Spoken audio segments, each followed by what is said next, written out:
This week, us Doctor Who fans were lucky enough to watch the penultimate episode of Doctor Who Flux, titled Survivors of the Flux, the 5th episode of what's been promoted as a special 6-episode serialised Doctor Who series entitled Doctor Who Flux. It's an episode ripe for discussion, and discussing it will be myself, Neo from Australia, along with Ingiga and Tome, both from England. I want to start off like we usually do, asking what we liked about the episode, and then after that, I want us to try and explain the episode to each other, because this was quite something. So, Tome, why don't you start? What did you like about this episode? Well, that's a big ask. Not a huge deal, but there were a few sort of fun grace notes and things I had a good time with. I still like Carvanista a lot. I think he's definitely one of Chibnall's most kind of endearing and fun characters, and so I always quite enjoy when he shows up. Well, obviously, he didn't have a huge role this time round, but nice to see him again. There are sort of a few aesthetic things I quite liked. So I quite liked, for example, the Division World Tree looking. Oh yeah, nice set. Yeah, I like that set. Yeah. So that was good. And otherwise, I quite like Craig Parkinson's performance as Prentice/Serpent. I think he's quite fun. He's quite kind of, again, a bit like Swarm and Azure. There's not really much meat or substance particularly there, but he's just quite good at the sort of camp villainy type thing. And that's quite fun to watch. But slim pickings, I have to say, in terms of what I really liked this week. Gig, do you have a longer list? No. I liked the gag one lump or two, that was funny, and I liked the cheesiness of Grand Serpent having a snake on his tie. I appreciate it's little things like that. Similarly, I loved the Division set with that giant CGI tree, very cool looking. And of course the Thasmin scene with the Emergency Program 1 style hologram recording, and Yaz watching it to console herself, a bit like Vinder and Bel watching each other's recordings. Like Bel explicitly had like a recording of Vinder that she'd watch a lot. So there's a kind of interesting parallel there if you're looking for kind of Thasmin shipping details. I always am. Yeah. Like you could accuse Chibnall of actually like doing an intentional kind of romantic parallel thing there with Bel and Vinder and Yaz and the Doctor. Like that would almost be clever. So that's quite interesting. But yeah, that's it for me. Well, what I liked was I really like Robert Bathurst. I like him as an actor. He's an interesting guy. His show with Stephen Moffat from back in the day, Joking Apart, I find really interesting. So I was happy to see him brought into the show. And Prentice, the Great Serpent, I found the concept of bringing in this kind of very broadly sketched character from Vinder's backstory, this kind of tropey mob boss type, into the main story, sort of the show appealing. I thought that was a novel move, not something I expected from episode 3. And then I liked how his charm wasn't enough to make all his dastardly plans work, like the way he had to increasingly resort to just killing people in his funny, snaky way. I liked that. I liked the Bell scenes, as always. Swarm was pretty fun. I liked the interior of Passenger. It was kind of fantasy-esque in there. I liked how that looked. But the most impressive set was definitely what you guys mentioned, the World Tree set. I love the vibe of that. Technology hooked into the World Tree. I like Dan finally connecting his Liverpool love to knowing who Williamson and his tunnels are. That finally happened, so that was cool to see. This is probably a bit of a cheat answer. But I liked... Well, it's not a conversation that's over, but I felt some vindication at the overarching timeless storyline being treated in the way that I've been saying for a long time now that it is being treated by Chibnall, which is that not some big convoluted lie about the Master or some crazy convolution thing, but pretty much what we got in the Series 12 finale. Yeah. And also that the abuse narrative stuff in the Timeless Children was not something Chibnall seemed to be engaging with much himself. So I felt some validation at the Timeless Children indeed working the way I thought it was working back in the day. Did you guys feel any of those same emotions? The way that there'd been a lot of discussion around the Timeless Children's twists and sort of people not being very clear on whether we were meant to think Tecteun was, some sort of abusive colonialist, or whether this was going to kind of end up with some sort of reconciliation or something. And this has been sort of going backward and forward, and the fact that it does seem to be playing here very much as though she is basically a bad guy or a negative force. I sort of appreciated that because there's a kind of degree of clarity there. I mean, there's lots of things wrong with what happened, I think, but that is something that at least I sort of thought, right, he's kind of on the right side of this argument, if you like. I did appreciate that as well. I feel like he's framing Tecteun's badness not in the terms that I felt were the really bad ones, which is like she's taken a child and she keeps killing a child, but more in like the rules, which, of course, it's this character. But positioning them as a villain, good step, of course. I think a lot of people since Timeless Children were doing that thing of trying to convince themselves that Chibnall wasn't telling the story that he was obviously telling on the screen in front of us. And that's where all the stuff like Ruth is from season 6B, that's where all of that comes from as well. So when Chibnall does something like this and basically just continues to tell that story that he was obviously telling about, the Timeless Child stuff all being true, it's like, I sympathise with the vindication there. But again, it's not like anything special has happened, it's just the story's continuing in the way that you might expect it to continue. I feel like he's the type of writer that is not trying to really, like, obviously he's going for twists and stuff. He wants to surprise you in that sense, but I don't feel like he's doing some massive substitution move of the show like I feel some people are interpreting it as. Like, I feel like he's pretty straightforward since 2018, and even in his previous work to an extent about the type of stuff he's writing. And so, it feels affirming that the way we've been taking the show is the direction the show keeps going down, and it's why, again, I feel comfortable with how we assess these Flux episodes each week, because I don't feel like there's some very obscure way he's trying to tell a story here. I feel like he's telling a story the way he has told stories this entire era, more or less. So, on that note of storytelling, though, I did say I want us to try and explain this episode. This one lost me a bit. That doesn't often happen, but I was following it fine for maybe the first half, and then I think in that big conversation with the Ood, I just actually started bouncing off it. I started going, I actually don't understand what's going on anymore, which very rarely happens to me with this show. So that was interesting. This was quite complicated, at least in terms of how it was getting, the information was coming across. Can either of you guys explain what exactly happened in this episode? I'll defer to Gig first. Let me see. I think the main problem with this is that some of the information we get seems incoherent, contradictory, but what I surmised, more or less, is that... let me see. Okay. The division / Tecteun, because we don't see any other division people, like God knows where they all went. So Tecteun wants to basically purge Universe 1 because she is dissatisfied with how the Doctor's influence on it has been like a virus, influencing people to basically go against the division's wishes. And God knows what the division's wishes actually are. Again, that's something that hasn't really been defined, especially Gallifrey's been fucking destroyed. That's never addressed. Anyway, where was I? So Tecteun is going to use the Flux, this compression shit that she's generating from her HQ, to like compress Universe 1 and obliterate it. But while that's happening, she also wants to offer the Doctor the choice to either rejoin the division and get her memories back and stuff, or go back into Universe 1 and die in the Flux and stuff.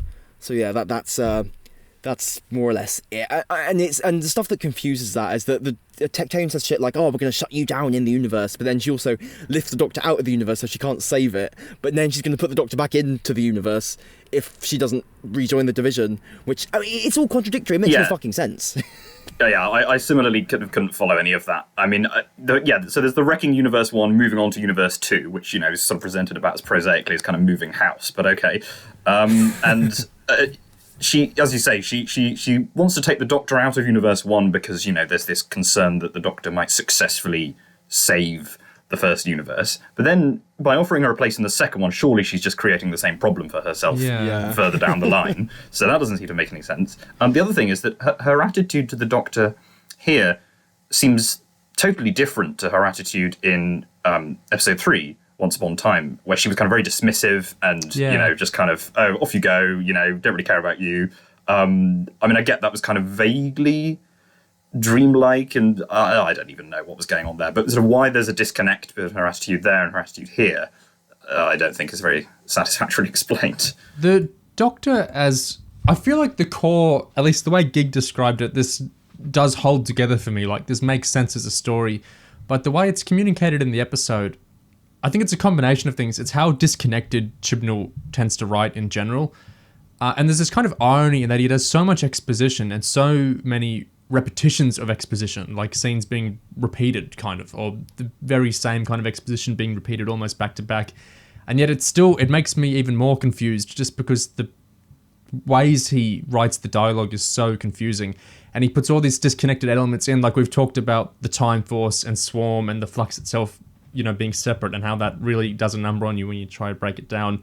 I feel like there's so many things like that here, which obscure what isn't that insane a plot, I think, when it's broken down by that.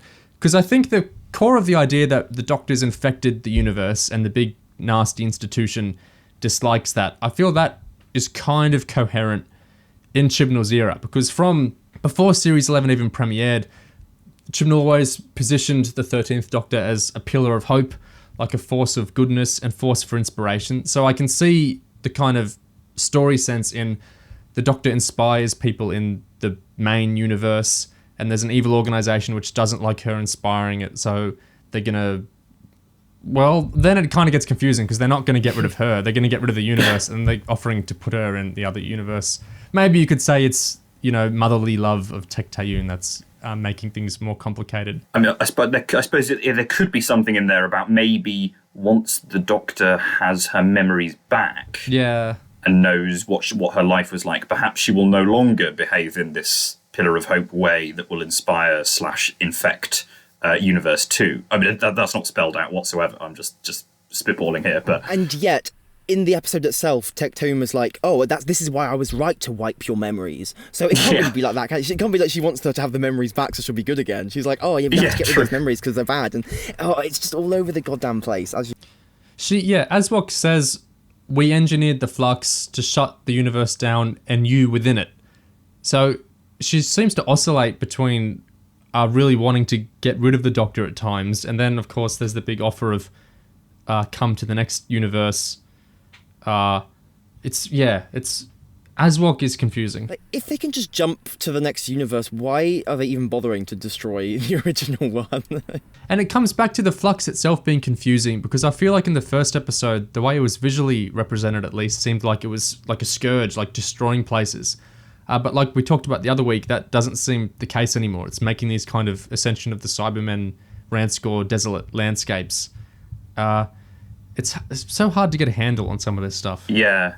And that stuff about basically reducing the impact of the Flux, just devastating planets but leaving them intact. It's just so that for the finale they can basically repeat themselves again and go like, we're generating the final waves of the Flux, and this time it really will destroy the universe for real, like forever this time. So...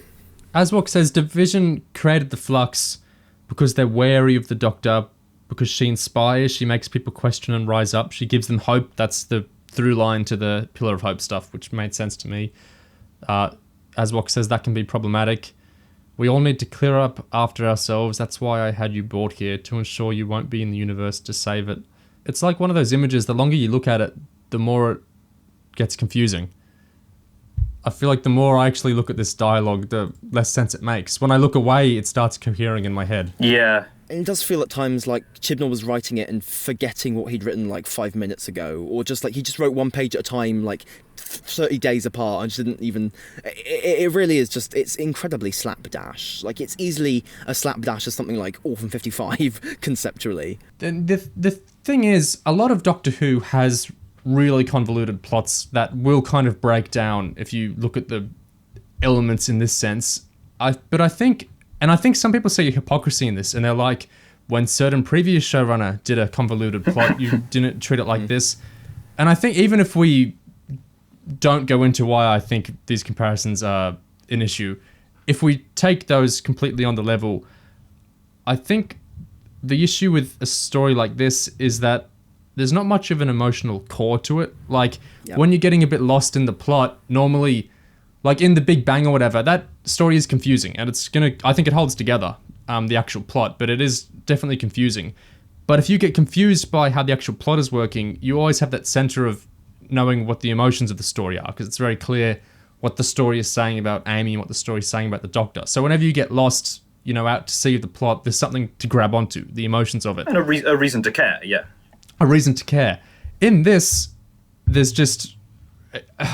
I find it hard to find one, and I'm looking for one, but the way the story is told is so disconnected and frenetic and slapdash and strange.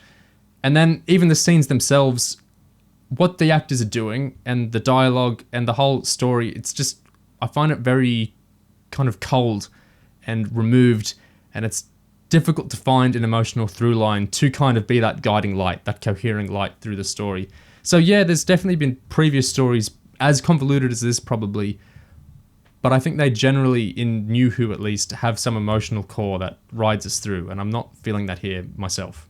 I think the fundamental core elements of this story are so ill thought through and so incoherent that it's impossible for actual dramatic stakes to emerge. Like, we can't have an emotional through line or core to this because it's just not clear how we should feel about practically anything, and there's things constantly just pushing us in one way and the other way, and just the Doctor randomly complains at Tecteun for violating Time Lord directives, like she's ever given a shit about that. It's just such a mess.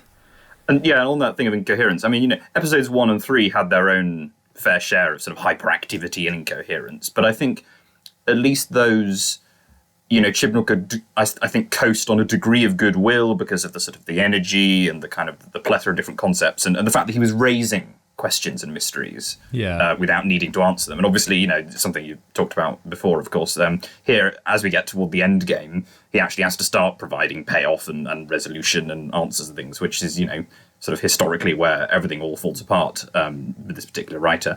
And yeah, earlier in the season, there's this sense that the bursting at the seams was kind of mad and it didn't really work, but it was endearing.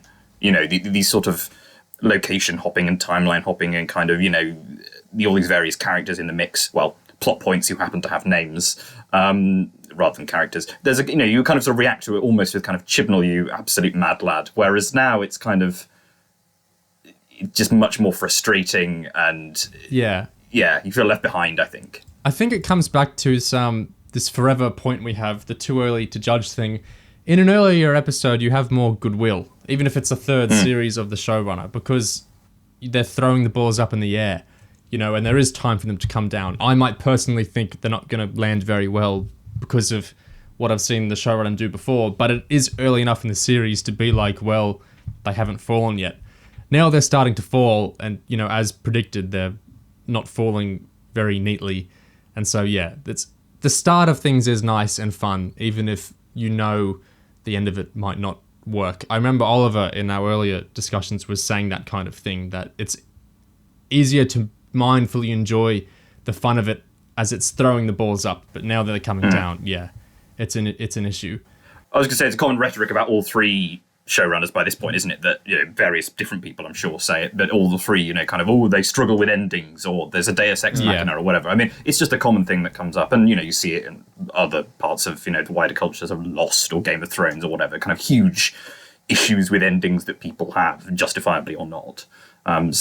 This comes up a lot, doesn't it? I think it's an audience thing as much as the actual stories themselves, because early on we can all equally invest because we can all predict and discuss and argue about where things are going. It's more kind of communal in that sense. The start of Game of Thrones, you and I might have wildly different interpretations of the series, but we're both in a kind of equal stance where we can discuss them, and neither of us are kind of above the other because we're nowhere near the ending, so it doesn't really matter. When you come to the end game of things, then it's like people are right or they are wrong, or the show is validating stuff that validated or it isn't. So I think even if the ending of a show is terrific or terrible, the fact that it's an ending at all is going to make people more divided than a beginning. I think what I come back to is the word deflating, because like you say in the earlier episodes, it's this whirlwind, this kaleidoscopic kind of rush of ideas, and in this episode what we get is this long fan wank subplot about an infiltration of UNIT just to set up that the Sontarans are coming back in the finale. And it's rather than being creative or chaotic or whatever, it really is feeling like it's just contracting down into this lump of banality, which and the kind of lumps of banality that you get in earlier Chibnall seasons. So it seems like the finale of Flux is basically just going to be multiple bases under siege at once. Like Sontarans sieging the tunnels, Sontarans sieging Carvanista, Sontarans just doing a big siege of Earth. Just all of that, just ad infinitum. And it's just so boring. And we're just getting all of this. I mean, in this episode, on top of the unit stuff, you also have Yaz and Dan's whole quest to find the date when this is going to happen. Like, they find out it's December 5th, but they don't know what year it's going to be in. Like, because there's no way it could be the same year as the Flux happening, right? There's no way it could be a week after that. No, God knows what year it's going to be. No, all of that just feels like such filler. Like, so much of it's just worthless material that doesn't... I mean, like, Yaz's subplot is resolved by Joseph Williamson walking in the door randomly, and they're like, oh, hey, yay, finally we can know where to go and what to do now. And everything they do before that point is just pointless. Ugh. It's like, the series really is just contracting and just shrinking into, like, a corn cob of just shit. It was one of my notes that, it is just astonishingly inept, this episode, that all three of the major plot lines that we've got going on, if you sort of split them up, and Dan, Yaz, Jericho, the Doctor and Tecteun, and then Prentice and Unit, all three of them fizzle out to a sort of really bland and banal anticlimax. Prentice spends 60 years, okay, fine, he might dip forward and out with time travel, but he spends 60 years infiltrating Unit only to, defund it, and call in the Sontarans, who are the monsters that only 3 weeks ago were made out to be pretty ridiculous because they wanted to ride a horse, and suddenly they're your cliffhanger going into the finale. So that's one thing. Then, as you say, the trio in the past, they sort of globetrot for 3 years doing Indiana Jones stuff, and all they managed to figure out is episode 6 is set next week, December the 5th. Dan finally remembers Joseph Williamson is important, which hasn't occurred to him for 3 years. They bump into him by complete coincidence, as you say. And then similarly, the Doctor and Tecteun, they have this reunion. Absolutely nothing really out of their relationship is mined for any actual drama, because she just gets killed off. It's genuinely astonishing to me that, all three of them, it's almost like a sort of deliberate parallel, except it probably isn't. That all three of them have this same absolutely, fizzling out to an anticlimax kind of structure. It's incredible. The interesting thing with the disparate subplots, as usual, was we got this week two I can think of times where the different subplots did link into each other in a kind of logical way. There was the line, don't just stand there, call a doctor, and then we cut to the doctor. That's great. We don't often get that in this series. And then when Dan's cheering up Yaz, and he's like, the doctor's fine wherever she is, and then we go to where she is. This is such basic stuff, but we very rarely get this in Flux, and so it was interesting to get two cuts that felt logical. The disparate subplots, I think you talked about this in an earlier discussion, Gig. It's why the episodes feel really long to some of us. It's not because of the actual length itself so much as the rhythm of the subplots in relation to each other is so disconnected. It's so stop-start that it makes everything feel dragged out rather than like a big flowing river of a sequence all moving together. And this is stuff where people defend it in the context of it's serialized. We've got all these different subplots. It's going to feel dodgy or whatever. But this isn't true at all. Like, we've talked about Lost or even a lot of Game of Thrones episodes. I saw the 4th episode of The Wheel of Time this week, and it did a great job. It's very basic stuff, but where the 3 subplots of an episode all have the intentionality and the consideration of the writers, and that, okay, viewers are going to see this scene and this scene and this scene. These subplots aren't directly or geographically connected right now, but the viewer's going to be seeing them in this order. Therefore, there are things we can do. We can introduce information in a scene there, and it won't have to be exposition in this scene because viewers have seen it actively done in this scene. Or we can have links that are visual, like I talked about wanting in the Halloween apocalypse. We can have links that are thematic. All this stuff. Most shows with a lot of subplots and a lot of locations do this all the time. In this episode, I'm cheering at someone mentioning the Doctor and then the next scene being the Doctor. So it's the structure of this Flux series.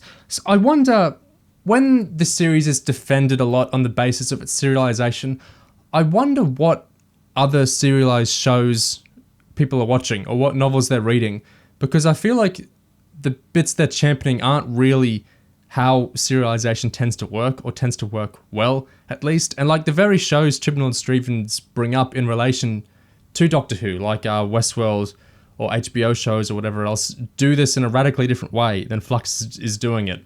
So yeah, I don't feel like the poor rhythm of the show is really excusable or intentional. I feel like it's a failure of the writing and the editing. And I wonder if the answer to your last question is they're comparing it to earlier classic Doctor Who. They're comparing it to other sort of, poorly paced 6-part serials. Interesting point. I mean, obviously most 6-part serials, the classic Doctor Who, do not have the number of plot points and so on going on here. This is obviously twice as long as most of them as well. It's more like something like the Daleks' Master Plan or Trial of a Time Lord or whatever. But yeah, I wonder if that's part of it. Is a sort of slightly snobby's not the right word, but a kind of it's slowly paced in the old days, but you have to just sit down and watch the whole thing, and it all kind of works together in the end type thing. I wonder if there's a degree of that. Yeah, it's interesting if the show is asking to be seen more in league with other modern shows, other modern genre shows, or whether it's asking to be seen in league more with classic Who. I could kind of see an argument for... I feel like the former is more intuitive, but I can kind of see an argument for the latter in how much the Chibnall era does invoke some classic era elements, and how... I don't know if Chibnall himself has compared this to serialized classic Who or the Trial of the Time Lord or whatever, but you totally could. So I guess I can see that, but I feel like maybe the rhythms of classic Who aren't things to aspire to in 2021. I don't know. On the topic of rhythm and momentum and things being serialized, I think it's worth noting, right? This is the penultimate episode of Flux, and in order to generate a big conflict for the finale, rather than draw on stuff that's been set up for 6 weeks, we had this whole episode just introduce the Grand Serpent going back in time like 60-odd years to do a whole scheme, just so we can have a big fight in the next episode. And we're doing that in episode 5. And it's like, this isn't how serialized TV, or at least like compelling serialized narratives with lots of subplots, this isn't how they work. This feels improvised and slapdash and like, oh fuck, we've got to get a big base under siege in the next episode. How do we set that up at the last minute? There's really no sense of a plot with momentum building to any sort of climax. It really is just things happening in a disjointed fashion. I think the Yaz stuff and the unit stuff in this episode typifies that. It reminds me of the sort of thing that Moffat took the piss out of in Jekyll, where there's that character who's introduced. Yeah. Oh God, he's going to be really important. Oh no, he's not important. He's just dead straight away. I love that. Yeah. The unit thing fascinates me because there are two. Its relation to resolution and what it's doing on its own terms, I think, are really interesting. So on its own terms, a lot of people like this because it's like, wow, we're getting the founding of unit, we're getting the history of unit. It's such a cool fan-servicey thing, or this bit of the show to fill in. It's so fascinating. Are we getting any of that? We get a scene of Robert Bathurst and the Serpent out in a field talking about it's an incredible stroke of luck that you're here because I'm having to found an organization to deal with aliens. It's an incredible stroke of luck that it's doing the Chibnall thing of repeating the same beat over and over. So we have that. I don't know how really connected to the mythos of unit that scene feels to me. I don't mean in like a lore sense. I mean is that scene doing anything that we love about the Pertwee era? Is it doing anything we love about previous unit stories? It wasn't to me. Maybe there's an argument for it. But then the other scenes, it's them walking around in the building. There's some kind of reference to the unit dating fan issue. And there's a kind of Brigadier mild reference, but it's like I don't really feel this as the origins of unit so much. It feels so contextless to me, like it's someone standing in a field going, yes, I'm founding unit, and then it's just kind of walking around in this building, and it doesn't really accomplish anything in the episode itself. You could cut all of it except maybe the final Kate scene to set up the next week. Yeah, that's all you need. Yeah, and I feel like we wouldn't really be missing anything. So I don't know. some fans are obviously deriving a lot of joy and meaning from this, and that's great. I don't know where they're getting it from, because for me, it's the contextless field thing, and then it's kind of waltzing around in this pretty empty building. Like the Brigadier thing, sure, I can get how people feel attached to that. The Revive series has done a couple of beats like that. If they keep working for you, that's great. If you're attached to the Brig, I can see how these keep working for you. But yeah, I didn't feel much from... I just don't feel like the unit stuff was really accomplishing much at all. Not just in terms of the episode story, but in terms of fan service as well. Like this didn't feel that fan service-y to me. It felt pretty nothing-y. And it was everything you would expect a Chibnall era take on the origins of Unit and Unit fan service to be, which is people in the room talking about Unit stuff happening next door, just out of frame, all the interesting Unit stuff happening somewhere else, but you've got some people in the room talking about Unit, therefore it's fan service. And they played an audio clip of Nicholas Courtney, and he's in the credits, so actually it was like the greatest thing ever.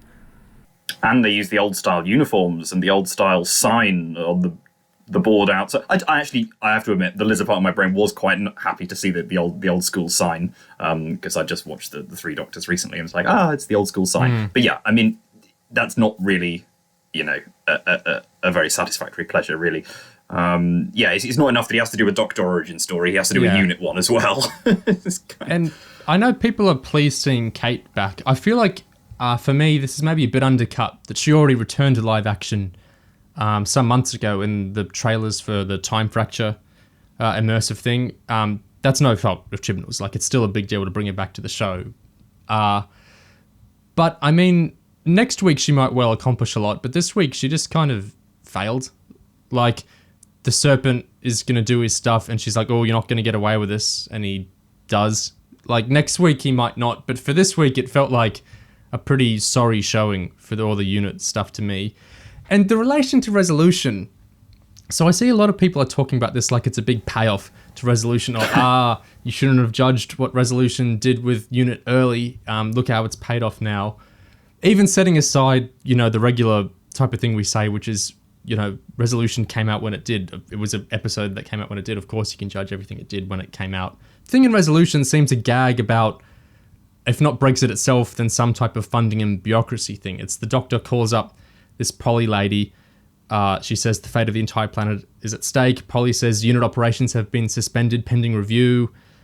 All unit operations were put on hold following financial disputes and subsequent funding withdrawal by the UK's major international partners. That feels like a comic beat in its own right for that context, for that episode. I don't really see how this episode pays it off. Like, I guess you can read the Great Serpent scene as, it wasn't just a regular Brexit joke or anything. It was actually some dastardly serpent guy ferreted around with the funds, and so they got defunded that way. I don't feel like that's really additive to the Resolution scene in a positive or negative way. I don't really feel a great relation to Resolution. Do you know what I mean by this? Do you guys feel the same? I mean, it's trying to replace what seemed like commentary on the world with what's actually just the interference of a cool alien outsider. So again, I mean, it's the usual sci-fi thing. Like, we don't want to actually have ideas. We're just going to have an alien kind of pop in and just manipulate everything. I mean, it's trying to basically make it cooler in hindsight, in retrospect. Yeah, it feels like over sort of compensating. I mean, I think if you want to really try and stretch it, you could say there's something in there about kind of what initially seemed like sort of, bureaucratic kind of mess or incompetence or sort of short-sightedness. Oh, there's actually something more dastardly and sinister going on behind it. You could say that there's a degree of parallel with the Division there, which, similarly is sort of this powerful organisation that's kind of pulling all these strings. But, I don't feel like he's actually saying anything about authority or it doesn't really go with anywhere. A note like that. I can totally see that in service of this episode, but I feel like the way some people now are kind of smug about, those people who dismissed the gag in Resolution, don't you have egg on your face now, look, it connected to a thing later. But it's so it's such a great deal of time between Resolution and now. It's not like we could suspend ourselves and say, well, we can't really judge this Brexit gag in Resolution because there is the possibility that one day we will learn more context for this gag, and thus our judgment will become different. Because this can go on forever. It doesn't even need just to go in Chibnall's era. What if another showrunner added more context for this Brexit gag? That happens. Like Chibnall, some people say he fixed Hellbent by stuff he added in the Timeless Children. God. So things can extend past eras. It can extend in the EU. Of course, Big Finish will someday do audios referencing all kinds of things in Chibnall's era. I don't think it's intentional with a lot of people, but I think this idea of you can't judge yet, or you don't know what's going to happen next, or, you know, with stories like Flux, you can never just say this is only doing that, because you're just setting yourself up to look like a fool. You have no idea what's in store. I feel like the goal, explicit or otherwise, is just to kind of host us all in this state of suspended criticism where we don't really criticize things because you don't know what's going to happen next. The story goes on forever, my friends. You know what I mean? I feel like there's this weird kind of discourse where they get this smugness at things connecting or not, because it's like invalidating any sort of judgment, because Doctor Who is going on forever, therefore something might always get more context. So more fool you for being negative about something now. Yeah, absolutely. It feels like, trying to quieten criticism by, just kind of absolute subservience to kind of consuming the product over and over for forevermore.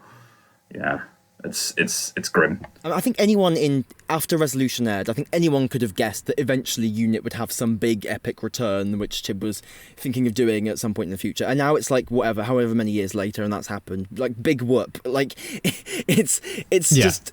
It really is just like the most obvious thing happened, and people are like, oh my god, this means it was actually brilliant in hindsight. And no, it doesn't. So I think we have to note that Chibnall did address the sort of thing we're talking about here directly in a behind-the-scenes video this week. Let's hear that. UNIT in episode 5. I was so looking forward to bringing UNIT back, and we've been sort of planning this for a while, because the worst thing that can happen to it is it's been under threat, and obviously it had been closed down in Resolution. It was very deliberately so we could bring it back later on, and it would feel like what has happened to UNIT, and is the world safe without UNIT? What gets me with that is that it feels a lot to me like we closed it down so we could open it again. We made it go away so we could bring it back. Like, I don't really feel the drama or the story in that. You took something away so you could bring it back later. That's not much of a story to me. Series 11 took away continuity and returning monsters and all that sort of thing, and that did produce something, in my opinion, because that was a really sustained stretch of storytelling. 10 whole episodes that did other things in place of returning elements. And if you were a returning fan from the previous series, that would feel different to you, that the show wasn't using Daleks or wasn't using any of this past stuff anymore, and it was doing other things in place of that. Whether you like or dislike Series 11, it really did do something with not having returning continuity, I think. It's the only season of the Revive series to really test that out and play with that idea. Now, in that behind-the-scenes thing, Chibnall says the idea with this UNIT thing was, and it would feel like what has happened to UNIT, and is the world safe without UNIT? But before Resolution, we just had Series 11. We just had those 10 episodes I'm talking about, those episodes free of continuity. So before Chibnall got rid of UNIT, we just had around 8.5 hours of the show having no UNIT with no fuss at all. If we think in terms of audiences here, Series 11's premiere got huge ratings. It was very much promoted as a series anyone could hop on board with. So let's think of two kinds of audiences, two kinds of audience members. One that started watching Doctor Who with Series 11, and another that had seen Doctor Who before, and so they were on some level familiar with UNIT. For the Series 11 joiner, they just had an entire series where UNIT didn't exist, then one special where it's quickly mentioned in the context of a gag of the Doctor expecting help and backup, but the organisation she's relied on for help before, that she sees as vital protection for Earth, having been put on hold in like a bureaucracy type gag. And then they get a whole other series, Series 12, where UNIT is mentioned once, when Stephen Fry's character in Spyfall mentions there are multiple organisations that deal with aliens. So for this type of new viewer, I don't think Chibnall's idea of closing down UNIT very deliberately so the viewer feels, is the world safe without UNIT? I don't think that makes much sense at all. They just had a series where they never heard of UNIT, then a gag about UNIT's dismissal, then a whole other series in which in the wake of the dismissal, it's mentioned only once. Now let's think of the other type of audience member, the ones familiar with UNIT. While Peter Capaldi's last story referenced the Brigadier character, and elsewhere in 2017, the Pyramid at the End of the World episode, it featured the United Nations, but it only briefly mentioned UNIT in one line about checking watch lists. 2016's The Return of Dr. Mysterio had just one line about UNIT cleaning up the mess at the end of the story, although it had a kind of superhero-esque plot, very in keeping with the story, about an infiltrating alien in UNIT calling Osgood. So it was actually 2015, 6 years ago, that featured UNIT in any significant capacity in the Zygon stories from Series 9. Now, this isn't the 1970s anymore. UNIT aren't a regular feature of Doctor Who anymore. I would say that Series 11 not mentioning UNIT, it's not even necessarily feeling like part of the intentional abandonment of continuity in 2018, so much as it just feels like business as usual, considering Series 10 only mentioned them once in a very minor way. So UNIT aren't a large and regular feature of the series. There are plenty of Doctor Who series without them, or only mentioning them in very small ways. And then Series 12, the series set after the gag about them being dissolved, it only mentions them once. So I don't see how Chibnall's idea of very deliberately shutting them down so it would feel like what has happened to UNIT, is the world safe without UNIT? I don't see how that holds much water. Like, so much of the current run, it just feels flat to me and not much like a story or like drama. UNIT's return in this episode being even, I don't even know if I want to say superficial, because I don't see how the field scene really taps into anything people like or remember about UNIT at all, aesthetically or superficially or otherwise. This being what it was just exacerbates this weird non-story sense of the series to me. Like, for the fans that love Kate Stewart and were excited to see her in the teaser at the end of episode 4 that should be coming back for this one, was this what they wanted? For her to limply threaten an alien maliciously inside UNIT, accomplish nothing with those threats, and then us literally get a scene of her just slinking back home after a day of failure? I can't tell what Chibnall is trying to achieve with these sorts of scenes that seem so dramatically and narratively confusing to me. Kate tells the evil alien, I can see you're evil, you better stop being evil. He effectively says, nah. And that's it for this episode. She just goes home. I mean, I assume next episode will delve into what she accomplished over the years since then, but it's just baffling to me in context of an episode heralded as UNIT's return, and that Chibnall seemed delighted about being fanservice-y about UNIT. Another interesting aspect to all this is that the scene of Kate limply telling the serpent off is set in 2017, as the episode announces, which I guess you could see as retconning in a reason UNIT weren't a feature of the show post-Series 9, aka 2015 much. But obviously that doesn't really make sense, since UNIT are very regularly not much of a feature on the show at all, so them not being around much after Series 9 hardly needed fixing or explaining. It does add a new context to them not being around in Resolution, but to what end? Like us three were just discussing, the Resolution gag operated as it did in that story and in the time it transmitted, and this recontextualization doesn't, to me, really feel transformative or earth-shattering. The time gap between 2017 and 2021 does give space in the show's fiction for the next episode to develop out a story about what Kate did in the years she went dark, but I continue to find it strange that the episode returning UNIT either positioned them really ineffectively, like with Kate, or positioned them in ways that seem so disconnected with what anyone really likes about UNIT, like the field scene. Most of all, I'm just baffled by Chibnall's explanations for that gag that he did about them closing years ago, and it just speaks to the weird approach to drama and narrative I think this era often exhibits in general. And I think, in a way, Aswok herself kind of comments on this sort of thing, unintentionally. When the Doctor starts coming up with all these scenarios that might recontextualize the Doctor as a child being outside the purple timeless portal, Aswok mockingly says, what if, what if, what if?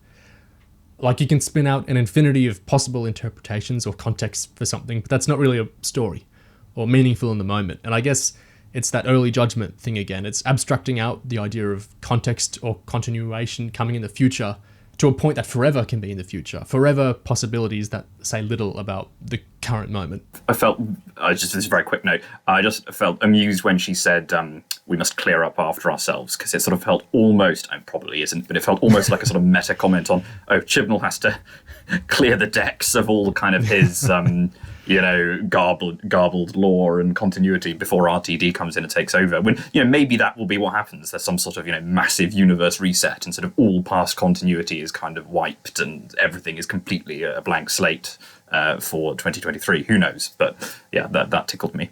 Just on the note of the timeless portal thing coming up, what do you guys think of the speculation that the Doctor suggesting that she may not have actually come through the portal, but maybe she was left there? Do you think that increases the possibility that she's Bel's child? Because I've seen a little more speculation about that after the episode. Do you think that's more likely or less likely to be bullshit?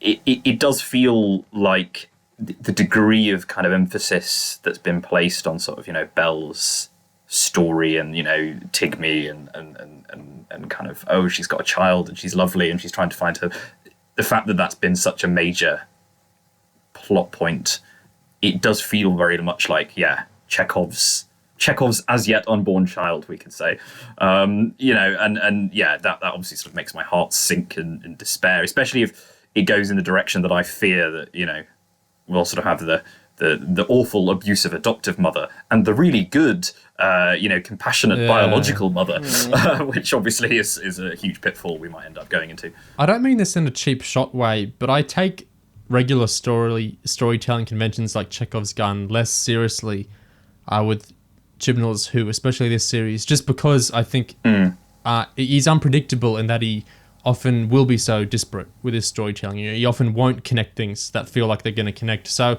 that's true. I feel kind of at sea with trying to predict anything because I find it's like I lack the tools to do so. This story is told in a very strange way.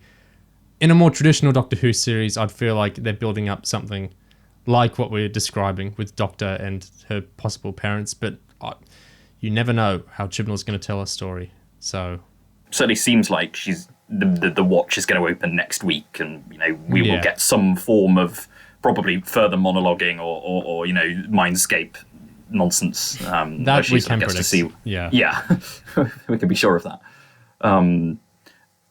Just on kind of the Doctor's origins, and I suppose, and you mentioned the sort of timeless child, and obviously we have the flashback here. I wonder what you guys thought of the kind of the debate over Tecteun's actions there, because there's this kind of clash over whether it was rescue versus taking something that didn't belong, and they sort of play it as she's this abusive kind of baddie who took a child that she had no right to, and this was a sort of terrible interfering colonialist impulse or whatever. But I just feel none of this fundamentally works for me, because the child is a complete cipher. The child, we have no idea about the child's desires, wishes. We have no idea what the child thought or felt before the mind wipe. The Doctor doesn't know. So yeah, there's just no investment there, I feel.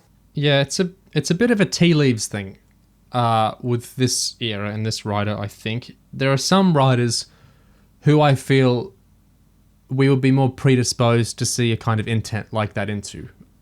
Because they might have a pattern of storytelling in a certain way. They might have these emotional through lines we talked about, which make the kind of bent of a story more obvious. With Chibnall, like you're saying, the Timeless Child is such a cipher that I feel like plenty of us can read stuff into it, but we're going to be doing more projection than we might normally do with episodes from other eras or other shows. And that doesn't make those readings not interesting or not good or worth reading or anything, but I feel like when people read these big anti-colonialist readings, or otherwise, there are people that can read this in very surprising and starkly different ways. I feel like it's very much coming from them and not coming from what the show is giving, because I feel like the show is giving so little. The show is never going to give you this stuff to make it incontrovertible to do that reading, but it's all so vague and such a cipher and such a mishmash that it's we've talked about this in previous weeks. It's kind of applying this secondary skin onto the show. So interpreting the morality of Tecteun and the Timeless Child and all that stuff, I feel like it's talking more about us as fans and our thoughts and projections than it is Chibnall, because I don't feel like he's putting as much into it as we as fans are, perhaps.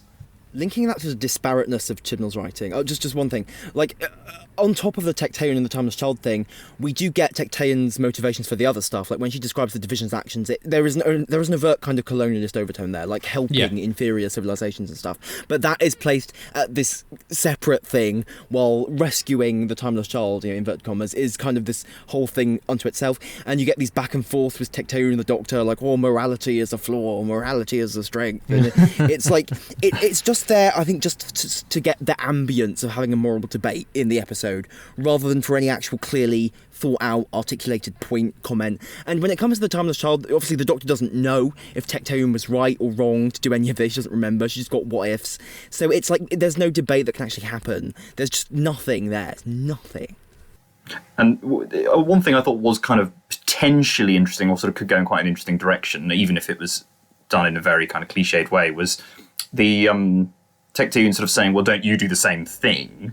Yeah. You know, in the way that you pick up, you know, these stragglers kind of all around the universe and you sort of take them with you. And it's like, yeah, okay, there's a degree of interest there, even if it's kind of couched in the terms of, you know, very, very, very typical sort of, are we not the same, Whithouse. you and I? Whithouse, yeah. hero and villain sort of, you know, cliche stuff. And, you know, that's kind of interesting in the sense that it posits almost that, yeah, there's this kind of mirroring of this abusive past or abusive relationship that sort of runs like a stick of rock through every doctor-companion relationship ever, which obviously is incredibly bleak if, you know, we're invited to treat this seriously.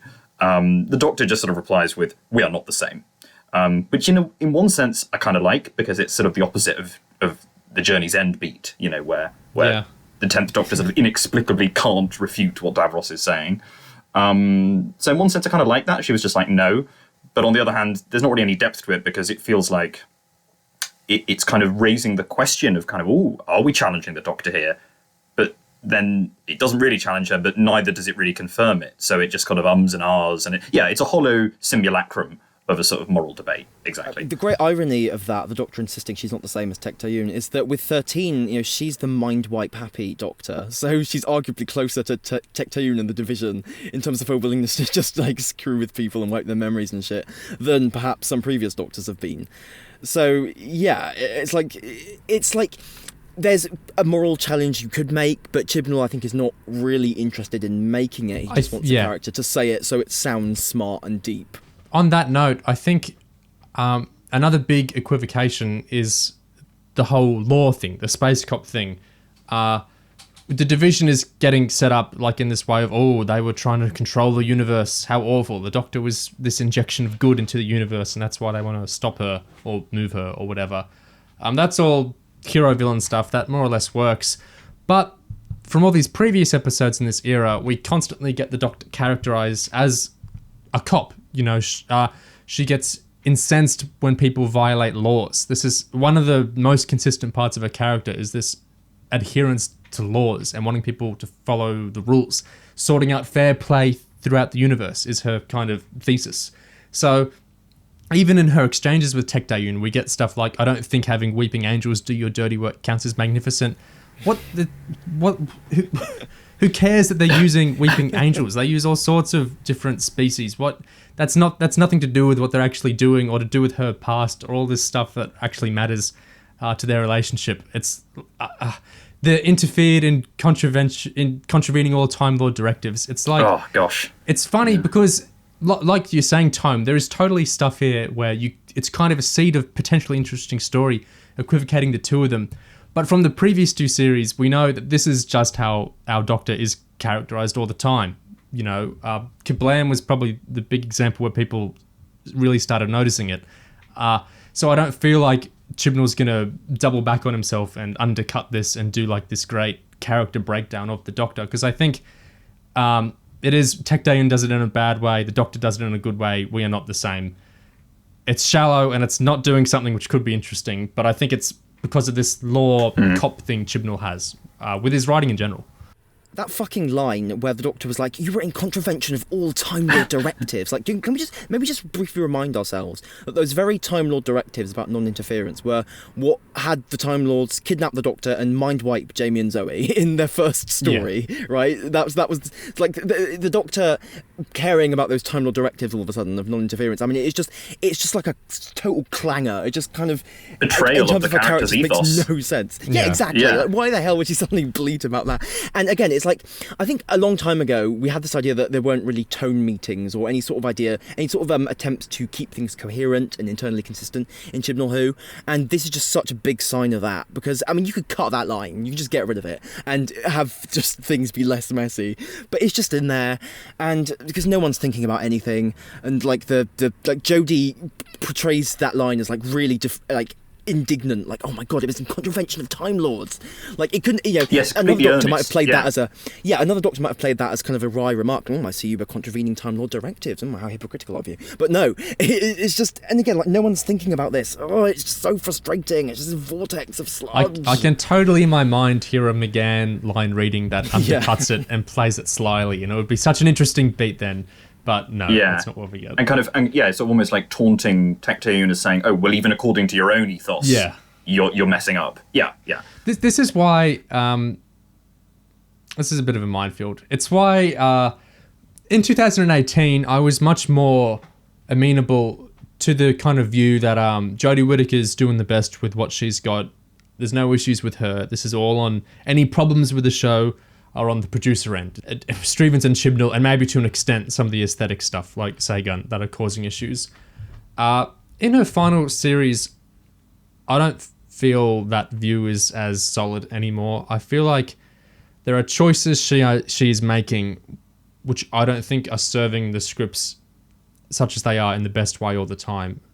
Like, or do we want to talk about in the behind the scenes for Once Upon a Time, we saw Jodie play a different Doctor. Like, she did the physicality of the Ruth Doctor, you know, which very much shows that she's choosing to portray her own Doctor in a kind of diminutive way, with this hunched physicality, this more kind of, it's like the passivity we talk about with her a lot.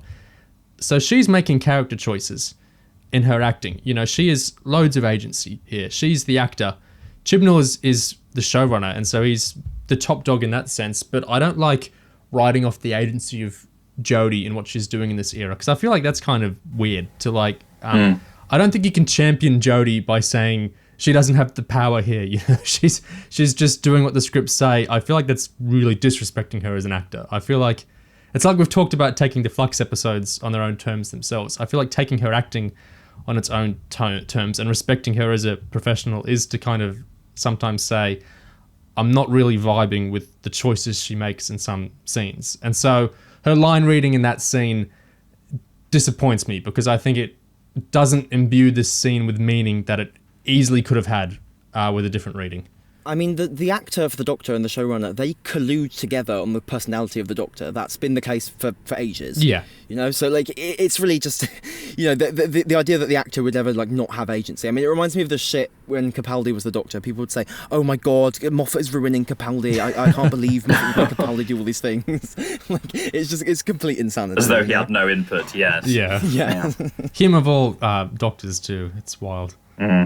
I just one final point on that is I just find it so weird that it's such a current through this whole era, is this kind of passing the buck of like, it's not the episode's fault because something's going to happen in a later episode. It's not the actor's fault because the showrunner's doing this. It's not the showrunner's fault because you're comparing them to another showrunner. There's like this bizarre little circle of like passing things off to somewhere else constantly. I just find it very, very weird for this to be so prevalent in some fandom circles. I think it's very indicative of some things, and I think they're very weird things.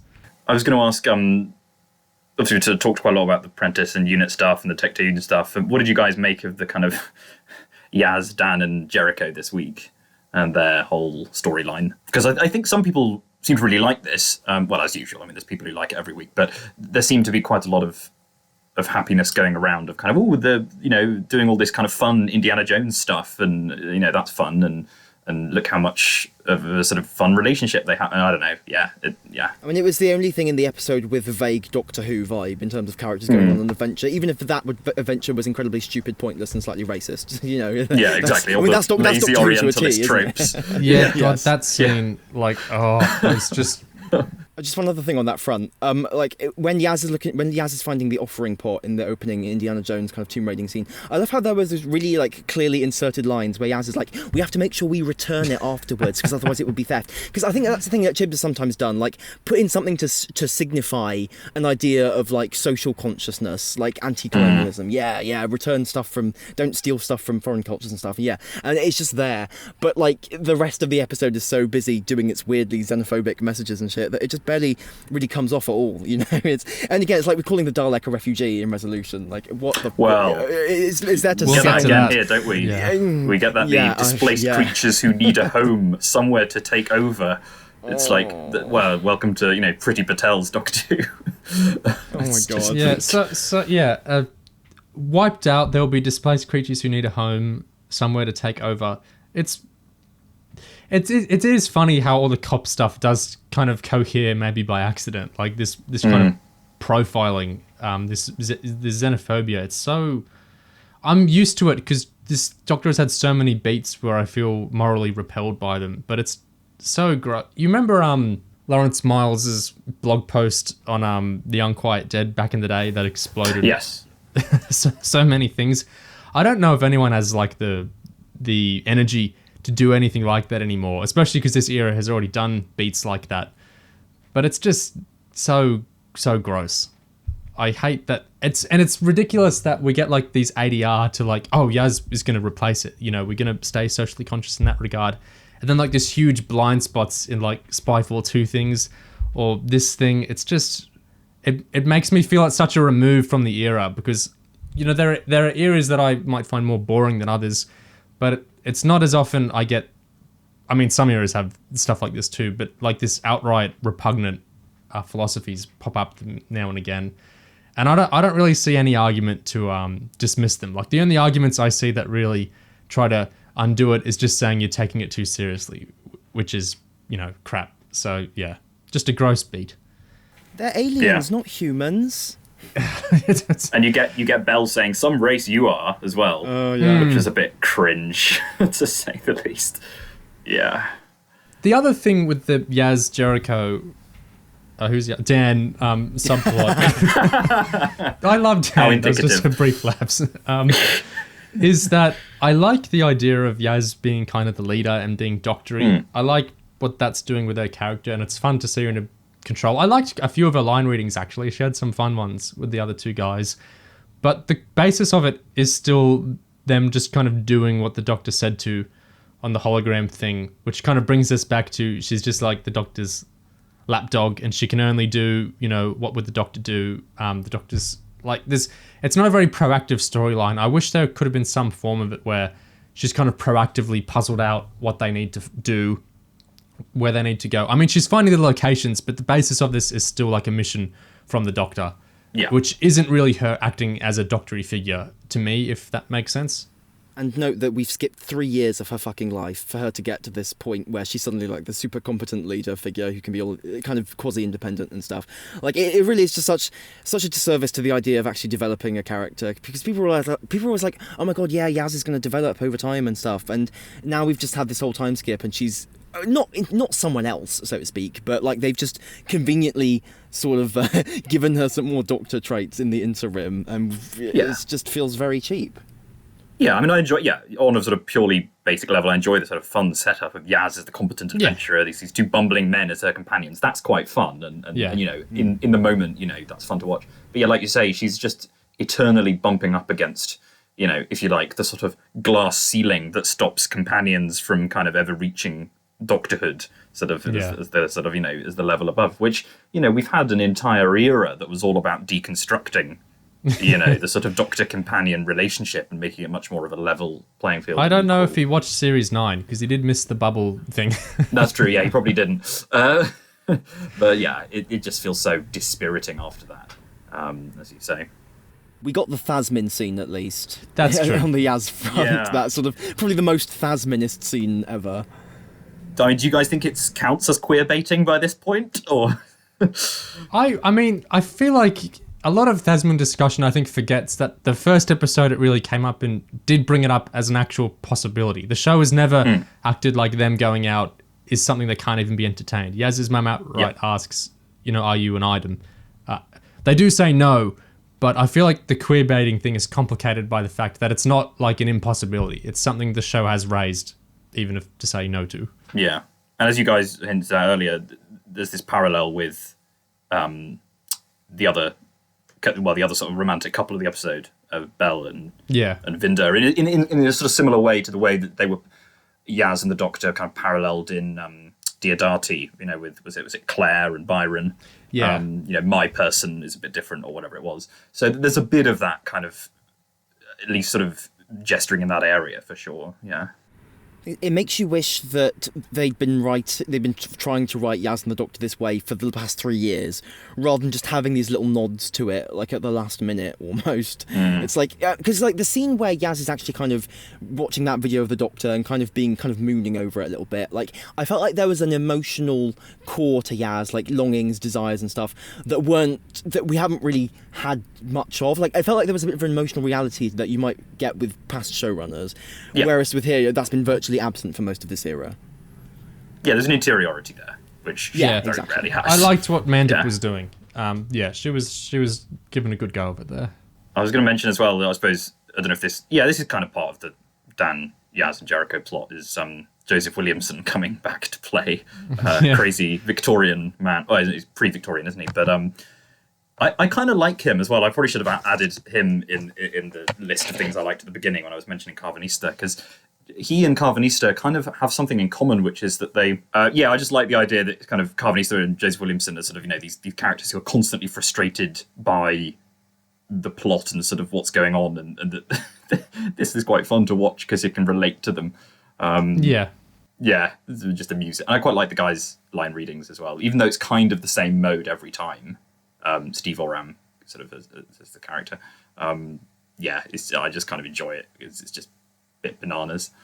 I think the guy like rambling around and just shouting at the characters and just kind of being kind of crazy. It reminds me of when Flux was kaleidoscopic and interesting in vague ways, just having lots of crazy stuff happen.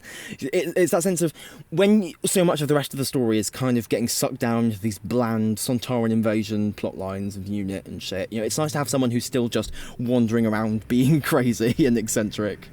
The Sontaran thing is interesting in that it's such a... It actually totally surprised me. I never would have thought this finale would come back to having the villains dispatched in episode 2 be the issue again. I'm not even meaning this as a cheap shot or anything like that. It's one of the only times Flux absolutely bowled me over with a surprise. I was expecting the Cybermasters or the Daleks or someone to show up when the villain was getting built up at the end, but no, the Serpent is working with the Sontarans, and it's the Sontarans. I'm not laughing jeeringly at it. Like, it's somewhat joyful. Like, I didn't expect that. I think it's anticlimactic for sure, but it is a surprise, which is fun.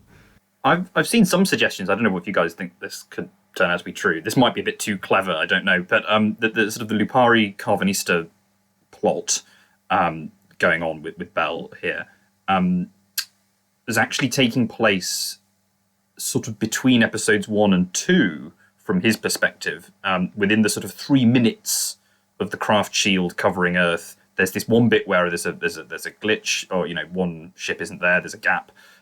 He brings Bel to fulfill the gap, and in that time, that's what allows the Sontarans to invade in episode 2, and that's how they get in. Now, I've no idea if that's going to end up being the case. Yeah, that would be interesting. That's a neat kind of... Why? I mean, I don't really know why you do that, but...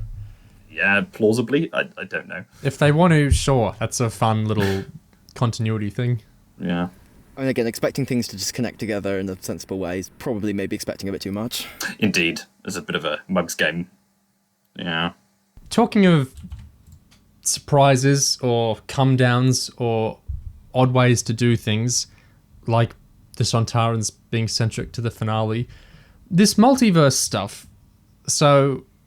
we get the big visual of like the division tree seed ship or seed vault or whatever in, well, it's not really space, is it? Between the two universes, Universe 1, Universe 2. We get all this. I'm not the type to be like, hey, over 10 years ago the show did this, so it's a bit silly you're doing this now.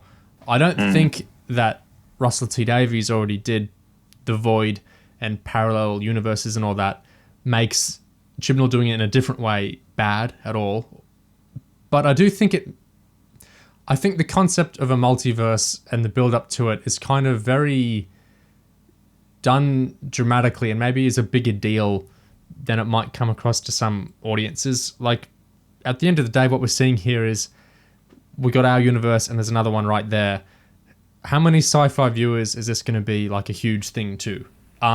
Assuming they haven't seen Series 2. Maybe they started the show with Series 11. But still, and especially in this day and age, even the terminology of multiverse rather than parallel universes or whatever, it feels very... It's like how Chibnall and Stevens invoke the Disney Plus shows, the Marvel shows. It feels reflective of the outside era more than... I hate doing this. When Russell T Davies did it, I felt like it was more kind of his... flower blossoming out, and maybe that's me being ignorant of other genre stuff going on at the time, perhaps, although I was watching it contemporary back in the day. No, I agree. But yeah, it's like some of the stuff Oliver was bringing up with the Marvel shows and whatnot. This feels kind of informed by the outside, which isn't necessarily a bad thing, but I feel like the show used to be informing the outside. Like Primeval and one of those Robin Hood shows and the Merlin show, you know, come off the back of what RTD accomplished on television. And Stephen Moffat definitely had influence over a bunch of things through Sherlock and through his Doctor Who primarily. Doctor Who now, if it's kind of reflecting culture back, like it's being influenced by culture rather than influencing culture, that's an interesting difference. But it does make stuff like we've got a multiverse, to me, just feel not like a big deal at all. Kind of a Me Too thing. Like, hey, look at us, we're doing it too. The thing is, an important difference I noticed is that when RTD had his whole parallel universe storyline in Series 2, that was kind of basically just like a little explanation to justify what they're actually doing, which is introducing Rose's dad is alive, you know, in this other realm. So, like, the emotional story with Rose is actually like the key, and the multiverse stuff is just like a way to make that happen. Whereas here, like this idea of a multiverse is kind of very portentously vaunted for its own sake. We get a big special effect saying, "Look, it's another universe of mystery and countless more beyond." It very much feels like that idea of kind of vaunting the idea of a multiverse. You know what it's like. The pointlessness and the weightlessness of it is exactly the same as the Timeless Children, which the reveal is like, you know, the Doctor. There can be infinite Doctors. There can be Doctors that look different. There can be Doctors that have all sorts of different adventures, which is exactly the setup of the show already. That's how the show already functioned. We can regenerate and get new Doctors. Sticking them in the past instead of the future, I don't think accomplishes anything. If anything, it narrows it down even more, because it's saying there are more Doctors in the past and they were cops. So they have a little narrower vision of the stories they can tell. That's right, yes. People say, you know, oh, it means you can count, you know, Schalke or, you know, the Curse of Fatal Death Doctors, or you can count, you know, everybody's own fanfic series on YouTube. But in practice, it doesn't mean that at all, because, as you say, it's sort of limited very narrowly by the specific definition of they were working for the Division, etc., etc. So, you know, none of those really fit what he's saying there. Yeah. And I feel a similar thing with a parallel universe here. Like, what does this accomplish? There's another universe where there's space and planets and all these different adventures the Doctor could have. The universe is endless in the first one. We can make up as many new alien planets, as many different laws of physics in different galaxies. We can do endless amounts of that. There's no finite amount of Doctor Who stories to tell in Universe 1. So I feel like a lot of this era does things where it's like we've opened the canvas, you know, to infinity, but it's like you haven't. You've either just done the status quo we already had, or you've shrunk it a little bit. So, yeah. And it's also, I think there's a factor in Flux of like, if you're doing a serialized sci-fi story dealing with big sci-fi world building concepts, a tricky thing is anything can happen. Like, you can absolutely say, oh, we're going to the second universe now. Oh, these avatars of space hate time, or vice versa, and they're going to do this now. Oh, there's these particles that eat people now. And I think it's hard to get attached to some of that, because you can literally you can make up any shit like that. It doesn't matter. We'll go along for the ride because it's Doctor Who. You can do anything. You can make up the second universe. You can make the Doctor not a Time Lord natively or whatever. Like, you can change anything you want. Sometimes it's hard to grab hold of it if there's no emotional through line, like we said. And because you keep changing things or doing different concepts, it can be fun, especially towards the start of series where it's novel to introduce all these things. But yeah, I feel like introducing a second universe doesn't feel dramatic to me for all these kinds of reasons we're talking about. Again, it's all well and good to do particle effects and shit, but if you don't have actual ideas, like interesting goddamn story ideas, dramatic ideas, characters that are interesting, then nothing you do matters. It's that simple. No amount of kind of sci-fi trappings can make something interesting if there is no core story or core drama to get interested in. It's people do this thing where they abstract it out. One day there will be a story. You know, one day this will make sense. I saw some people have brought up the great thing about doing this second universe is, of course, this is connected to Russell T Davies' comments from earlier in the year about Doctor Who could support a Marvel-esque universe of content. You know, adding a parallel universe lets us do all these new things. It provides a huge canvas for more shows. They're clearly in cahoots. or it's not seeing storylines or characters as the basis for spin-offs or for episodes of the main show itself. It's just this abstract kind of idea of we need more space. When there's more space, we can have more things, which is just such nonsense. Yeah, Division spin-off, guys. Division spin-off. Yeah. No sci-fi series needs just like more out of space to do something in. It's such a weird idea to me. This is quite a small thing, really, because they didn't really have much of a role this week. But just you mentioning all this stuff about kind of space just made me think of... I'm just still quite baffled by what's going on with Swarm and Azure and, kind of your space, weird time. And, we talked about this quite a lot already this week and previous weeks, kind of the different particles and the different, the flux and the time force and what's what. And this time the logic seems to be that they can destroy physical, corporeal objects, people, and that somehow the destruction of space, or molecules occupying space, seems to increase the power of the time force. Have I got that right? It seems to be what they said. Yeah, they think so. Things. Yeah. Which begs the question why they haven't just eaten everything. Like, why do they need to? Why do they? I don't know. Swarm and Azure have been quite decentered from the story since episode 3, which I'm not that happy about. The other particles, and then the serpent, and now the Sontarans, we're losing sense of them a bit. And it's a shame, because I feel like they were one of the things in the series that was genuinely working. And now they've come back, they've killed off Tecteun, and now they're just... Now they're in this weird position, because they've got the whole Doctor's fob watch and stuff. Presumably they're going to open it and show the Doctor her memories and shit. And it's like, now their job is somehow to make the exposition about the Doctor happen, rather than do their own thing. So it's like they've been slotted into a role that doesn't really feel made for them. I mean, to the degree that anything is made for anything in Chibu. So it just... But I mean, it feels like we've had that kind of diminution of Swarm and Azure, but now they're back on the top and it doesn't quite feel the same. I want the old Swarm and Azure back, where things were fun.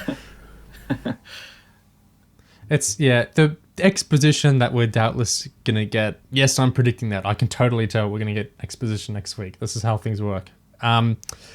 This episode started... I was amused by this because we were talking about this kind of thing last week. It started with all this unspooling exposition. The Doctor talking to herself, talking to the Weeping Angels, asking questions, out loud to the area, openly questioning what the angelification was. We quickly got de-angelified, like we were talking about last week. It was just funny, the way that did play out, like we were talking about, even down to the angels just being used quickly as transport, and that was the cliffhanger. All this buzz about the cliffhanger last week, it unfolds like we thought it would because of patterns in the show before, which do tell you a lot about what's going to come next. That scene was fucking terrible, by the way. Just so bad. It's another one of those things where she has to walk through a location talking to herself. It's actually quite like the beginning of Spyfall 2, isn't it? More or less functionally the same thing. I suppose, the angels add a certain weight to it, but again, it is kind of hilarious and depressing that sort of any attempt to, make the angels more triumphant or victorious or powerful or whatever is just undercut by, she literally just wakes up in the first few seconds. I was going to say, it's almost like he thought that sort of taking the character off the board and seeing how others fare in her absence was done too satisfyingly in Revolution of the Daleks, even though I feel the opposite. So he set out to sort of rectify that here and kind of get her out of it even more quickly. Yeah, it's just baffling. The image of the Doctor in that sea of angels with kind of the colour grading and stuff, it was a cool image, and it's just a shame that Chibnall felt he needed to have the Doctor start yapping and explaining it with words and words and words and words, and nothing can ever just stand on its own and be interesting or enigmatic by itself. It has to be explained. It's again, I want to... people talking about how this era works, and it works because it's serialized, and it works because it's a big plot, so of course it's going to need words. I feel like, give or take Classic Who, you watch other genre shows in this space, and they are not functioning like this. Other shows are not functioning with this amount of exposition, at least not delivered in this kind of way, which is just a character walking around a space, openly asking the questions we want the viewers to be thinking at the same time. I'm sure there's probably some subpar stuff on Netflix or something in science fiction that's working the same way, but the shows Chibnall brings this show up in comparison to, or to position it with, and the other big genre shows people are watching, they don't work like this. I don't know if people have seen them or haven't, but this isn't how television is meant to work. It's not meant to be this exposition heavy. It's not meant to be this unemotional. It's not meant to be this disparate. Most other genre shows aren't doing this. If people want to go watch another sci-fi show or a fantasy show, I guarantee it's probably not working the way that Flux is. So it's maddening to go watch something else and then watch like the start of Survivors in the Flux and think this isn't how it's really meant to happen. Shout out to all the shit about the conversion plates and quantum compression and what's it. That's literally only there so that there can be some technobabble reason to undo the Flux next week. He's got a real fixation, Chibnall, on this kind of weird little attachable technology things that characters can babble out a couple of lines for how they make some plot thing make sense, and then they just carry on. I think even in Torchwood he did this a bit. It's weird. It's one of his DNA bombs, I think. Yeah. It's one of his consistent. It's an odd thing. I think you could often just do away with him entirely and it'll be fine, because he often seems to forget him himself. It's like in Randscore, the mind block things that we don't really even need in the end. Like, there's just so much technology that gets stuck onto these episodes, and I think it's that kind of thing we were saying earlier. When Gig broke down the plot of this episode, I thought, oh, that actually hangs together. Like, I understand the plot now, but there are just so many things in these episodes that don't really connect to emotions or even stories in general, but they're just big blobs of exposition, like about the conversion plates or whatnot. It puts you ajar, I think, and it decenters your sense of what's important in a story, and it makes it hard to hang on to things. I think when Chib is writing a script, he gets in this zone where he just turns into a words machine, because he thinks to fill space in a Doctor Who script, you need the Doctor babbling on about jargon and like the quantum blub thing, and just having just wittering on, because that's sci-fi and that's what people want apparently. And I think that's part of why we get the doubling up of like the Cyberium and the Death Particle and the Time Particles and the Flux and all this stuff. I think it's because there's this kind of ambling. I don't genuinely think these are his first drafts, but I think there's that kind of stream of consciousness style that some first drafts have, where there are elements where you can tell, oh, you could have cohered these together, you could have folded these together, but you've kind of left them in the script disconnected and just there kind of in the way that if you're telling a story verbally, it might come across as you just kind of add things as they happen. I really get that sense from his scripts that I've read and these episodes that I'm seeing. There's a sense sort of the more technology there is, or the more gadgets there are, the more sci-fi it therefore is. And sort of the more like sort of Doctor Who is supposed to be, it therefore is. Which, okay, we all have different ideas of what Doctor Who is supposed to be, and if his is more kind of, I don't know, space opera than mine would be, fair enough. But it is just worlds away from the sort of gift for kind of lyricism that RTD and Moffat would often have. Of They would be aware that there was some sort of wacky concept, or they could pay lip service to some sort of sciencey sounding name that made no sense. But then almost as often as not, it would be hand waved away as, oh well, it's a magic door, or they would play up the fact that this is just fantasy nonsense. I feel like some of what we're saying can get received by people as, oh, they want the show to be like it was with Russell or with Moffat or whatever, and I assume you guys are the same as me, where it's not at all. Like, I would be totally cool with the show being a lot less emotional and character-based than Russell and Stephen's eras if there was something there in its place. If this was very hard sci-fi, told very well, that would be fantastic. That would be something to talk about. It's the fact that I feel like it's not firing on any real cylinder exactly, apart from out-of-show things, like in terms of people getting employed and whatnot, which might be stuff I applaud more. But that's not something in the show exactly that I can talk about. Like, I like Bidmead's Doctor Who a lot, and I think that's very different to what the Russell and Stephen did. I still really love it because I think it's doing big things and it's good at what it's doing. There's a lot of Doctor Who novels that are universes away from the more character-based stuff that Russell and Stephen did, but they're still really good because they're really going for it. They've got their big ideas, they're making them work. I think a lot of Lawrence Miles' stuff isn't emotional in the way Russell and Stephen is, but it's really, really good. He's got these big ideas he's good at. He's really thought through the intent of his stories. They feel very considered. They don't feel like a stream of consciousness first draft. They feel like stories with a lot of effort put into them, and that's great. That's perfect Doctor Who to me. I don't have a sense that Doctor Who has to be X, Y, or Z. Yeah. I just want it to be something at all. Yeah, rather than sort of half-heartedly gesturing at several of these modes at once, because clearly I think Chibnall wants the show to feel like it's about characters, or he thinks that he's doing that. He thinks that he's doing the sort of RTD Stephen mode, as you say. But also, as you say, trying to sort of go for the hard sci-fi mode as well. It's odd. I was going to say that ties into something I wanted to bring up, which is that I mentioned at the beginning the loving the set of the World Tree kind of division set, and the sort of fact that had this kind of cool, sort of slightly mystical grandeur, which is kind of rather undercut straight away by all the scenes that actually happened there, but still. And that was that there's a sort of interesting undercurrent in this of kind of Norse mythology influencing some of what's going on. I don't know how deliberate this all is, although, again, if we're talking about things that are kind of up in the air, culturally, maybe he's kind of drawing on Marvel and so on there. The various sort of Thor movies, I imagine, would be his source material for this sort of stuff. Obviously the Flux is quite Ragnarok-esque to begin with. Swarm being tied up, this kind of creature that is set free at the apocalypse is very like, not Fenric, but Fenrir, the wolf that sort of comes at the end of days and stuff. You've got the World Tree, Yggdrasil, as we just mentioned. The Great Serpent, you could say, echoes the sort of huge serpent that's supposed to encircle the world, Jormungandr. And I kind of like those things are being played with, but I don't know if it's anything more than just a fun bit of aesthetic window dressing.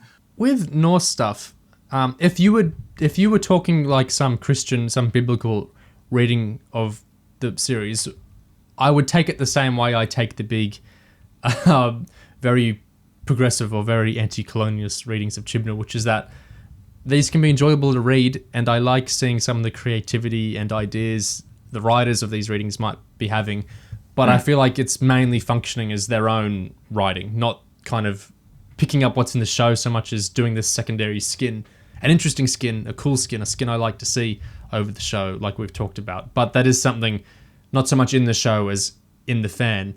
But the thing with Norse stuff is that kind of has been dealt with in Doctor Who, and not in the EU, like in TV Doctor Who, an acclaimed TV Doctor Who before, which kind of predisposes me to more seriously take the idea that it could be intentional from Chibnall, who I know likes McCoy's era, because I know he's talked about liking Ghostlight. When he was asked about Lungbarrow, he brought it back to Ghostlight and how much he liked that. So, I could maybe see that as intentional, And additionally to that as well, the unit guy eating a meal with Prentice is credited in the cast as Millington, who is a character name, of course, in The Curse of Fenric, which, doesn't really prove anything, but it sort of means maybe it's on his mind. I think fundamentally, vague mythological references are no substitute for a story. And like we've had, like you say, we've had Doctor Who, we've had mythology and stuff in Doctor Who before, like dealt with explicitly and interesting things done with it. So the standard, like the bar should be higher. Like, oh, there's a big tree.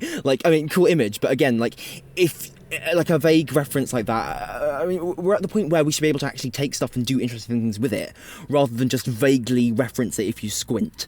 So I feel like it's not, it can't be treated as a way to actually get anything really interesting out of this episode or this story, because I think you still need an actual story for that to happen first. Yeah, it's not like an interpretive cornerstone that kind of secretly unlocks what he's going for or anything. I think what it is we struggle to sometimes find a sense of what Chibnall really likes or is getting out of what he's doing. In his other work, in his previous Doctor Who work, in Torchwood and in his other shows, I find it so much easier to understand, this is what Chibnall is interested in. This is what he likes. I can see his influences. I can see what he's trying to do here. I feel like a much clearer path from his influences and his own taste to what he puts on screen in his other shows.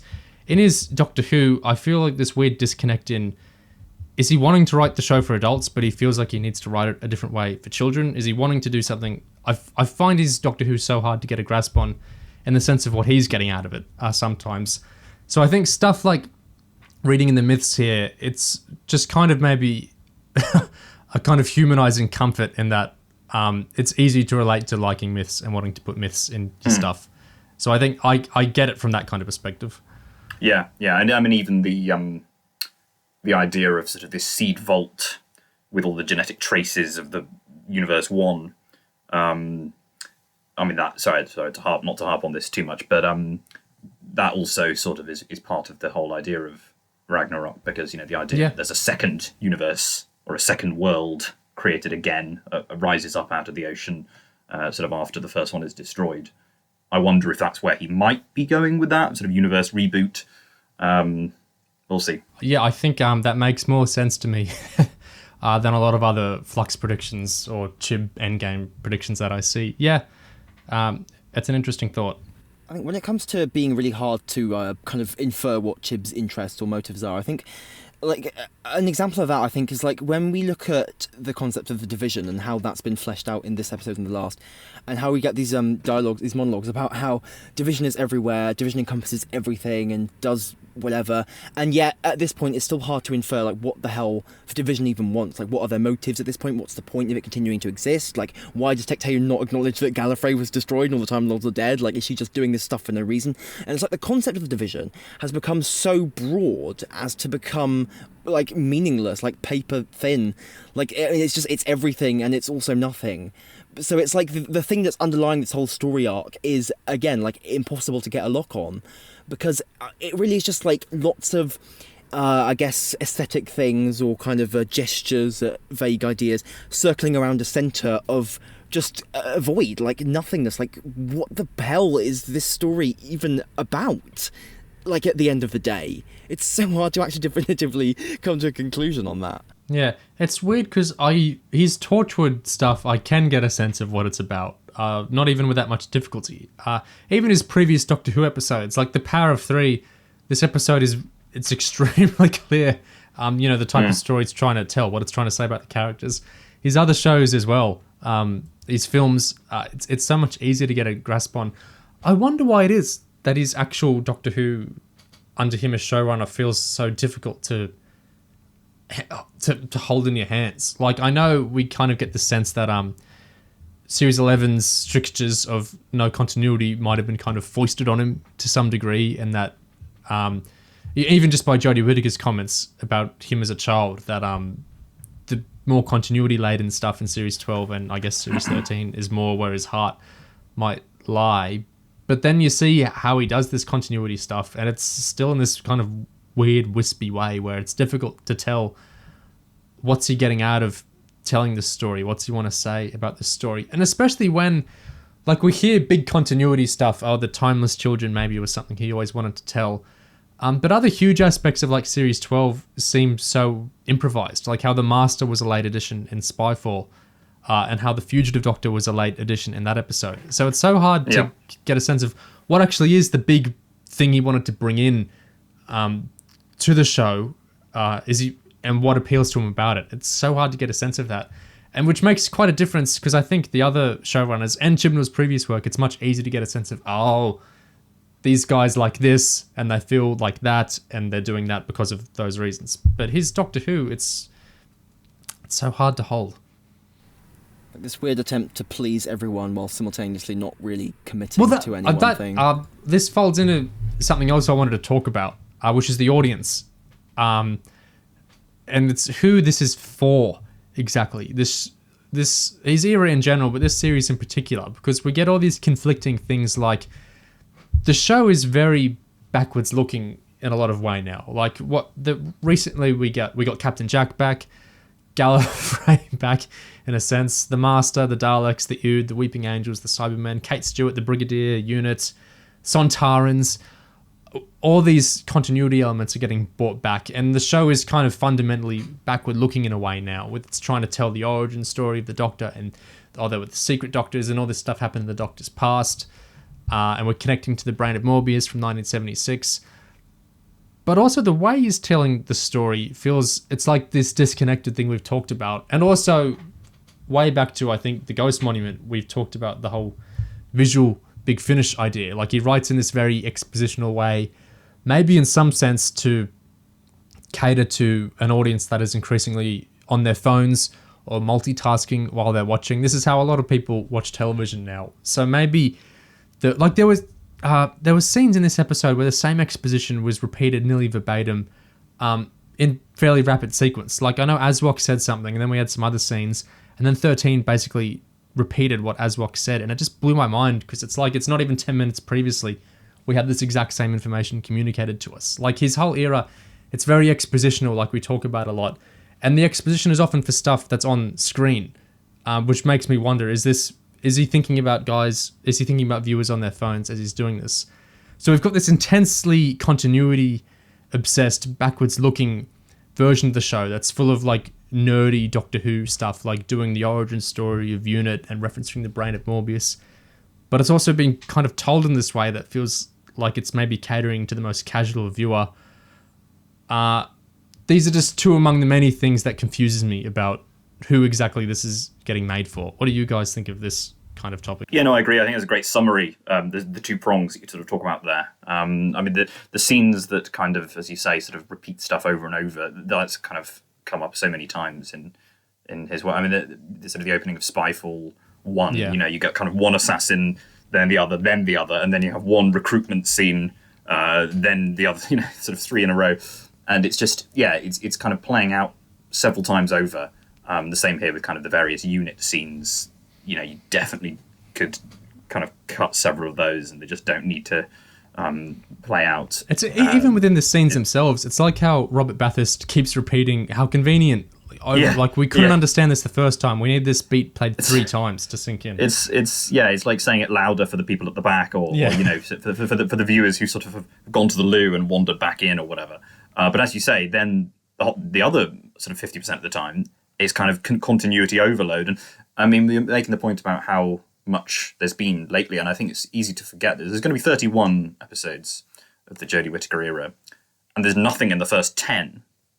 So if you take those out, it means that in the space of only 21 episodes, you know, you've kind of got Dalek, Cybermen, Master, Jack, Angels, Jadoon, Sontarans, all of the sort of, you know, extra Doctor stuff, Gallifrey lore. I mean, really, it's an astonishingly dense kind of concentration of all that stuff.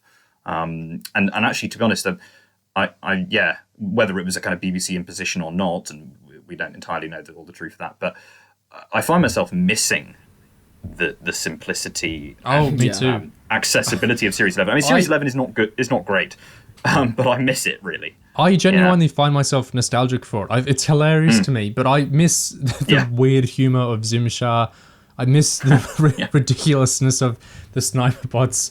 The Ux. Bating I feel is a little overplayed. But the Ux, Endanir, and Delph, such flat characters with such an interesting power set. There's all these.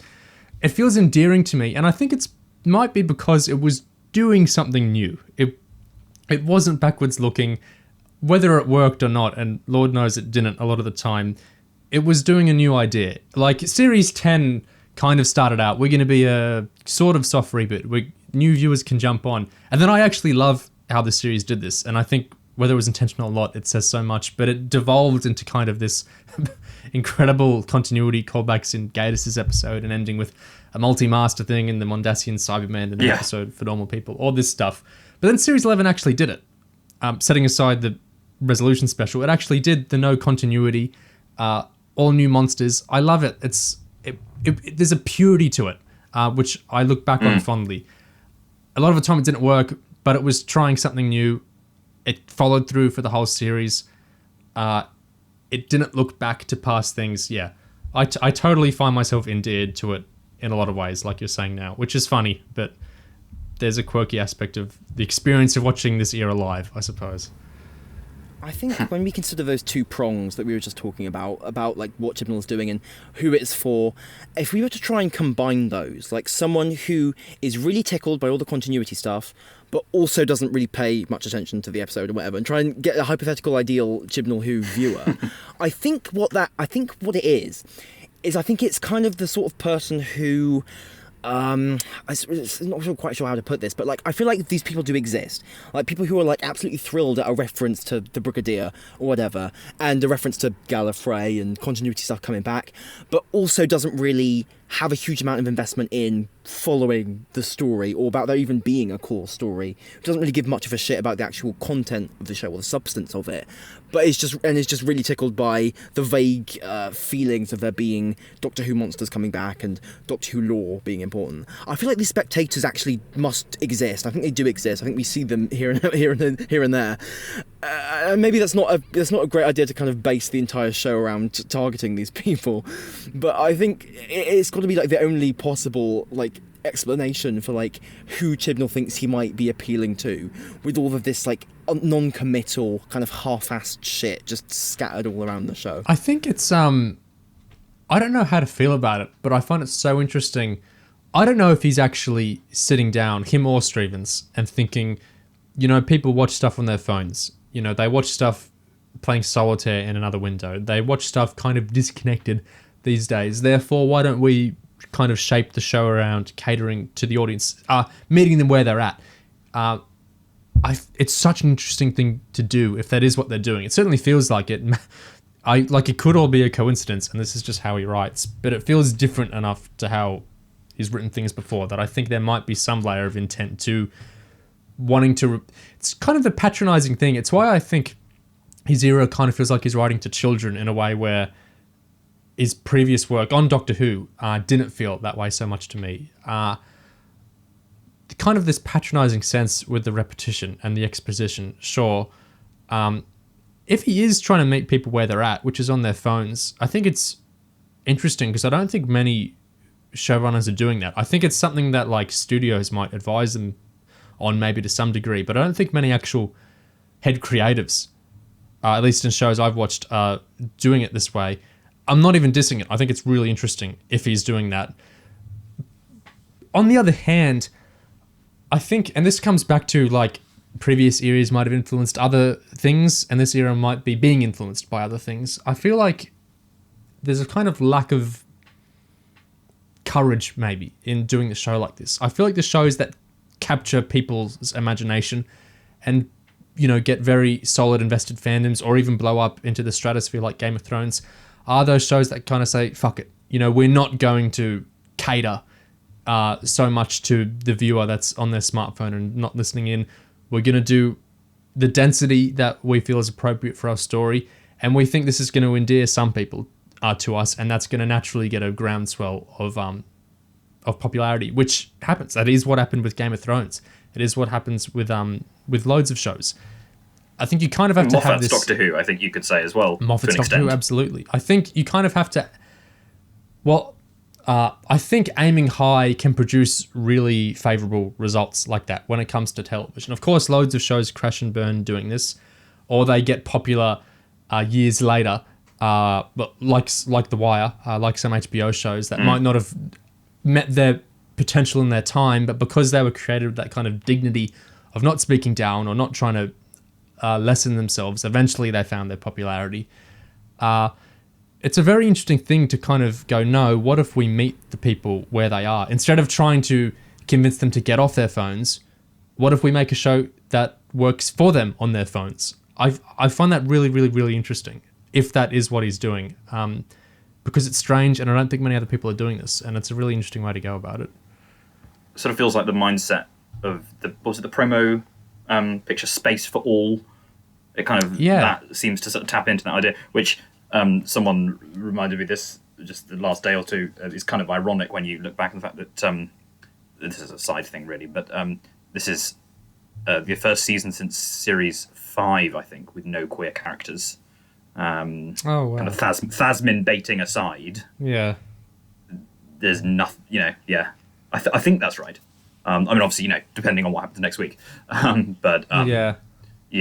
I mean, it would have been very easy to do Bel and Vinda or it's just, or I mean, it's Dan and Diane as a queer couple instead. But there's just nothing. Something I love about the transition from Russell to Stephen was I feel like there was kind of a sense, I think, like Russell, obviously he's gay, and he infuses that into lots of his work. Stephen, very clearly from his previous work, is quite a heterosexual man. And so it would have been very intuitive to think, well, there goes the gay element of the revived Doctor Who. You know, we're not going to get so many queer characters anymore. I'm not saying the show's going to turn into coupling, but it's not going to retain what RTD was doing. But that's not the direction Stephen went at all. And you can certainly criticize how he wrote some of his queer characters, but he wrote his queer characters. He kept that element of the show in. And I'd even say maybe it's not even so much a passing of the show of Doctor Who itself, but just writing in these times and writing for the BBC is to do this. Because it's his other shows as well, you know, Dracula, whatever, however he describes it. His other shows as well, you know, will have queer characters and things now. So I feel like it's not just part of what New Who had created, kind of spanning across showrunners, but it's just part of what BBC genre shows in general might be doing now. So we can harp on all sorts of things that Chibnall doesn't do that the previous two showrunners do that we might have opinions one way or the other on. But I think it's a grand shame to lose that kind of element as we had in some regards, or to retain it but in ways that are more objectionable than Moffat's, perhaps. I think to double back on that thing we were just talking about the kind of how very few showrunners are trying to aim and kind of meet people where they're at and kind of cater to people who aren't really paying attention, who aren't really that invested in the material substance of things. I think the reason that's not very common is because, I mean, you're essentially, well, there's no bottom. Like, as soon as you start basically saying, like, okay, we're going to make the show for people who aren't very interested in it, then, I mean, there's no flaw. You're just basically committing yourself to making almost an anti-show, like a nothing vortex show. The show just kind of devolves. Basically, you're committing to being nothing and saying nothing and doing nothing. I think the only genre of television it's really prevalent in is reality television, but that's because it's reinforced by the paratext, the parasocial element of it, which exists outside of the show. It's reinforced by the tabloids and all the discourse that will constantly spawn around the show. It's kind of protected by this circle around the show. These are real people, and so discourse around Big Brother, Survivor, those K-pop contestant shows, it's going to continue however the show goes, basically. So there's that kind of thing to fall back on. In a fictional show, yeah, you're right, that it's kind of where do you stop? Chibnall could simplify this even more, absolutely, and he could repeat himself even more. There are still going to be viewers, like I got lost in bits of this episode.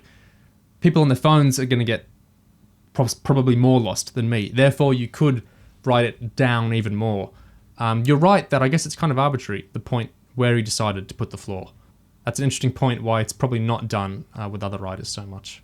It feels backhanded, but it's like how the COVID elements of Flux genuinely really fascinate me. I am interested by the visual Big Finish stuff, because it's like how I keep comparing this to other genre shows and saying other shows don't work like this.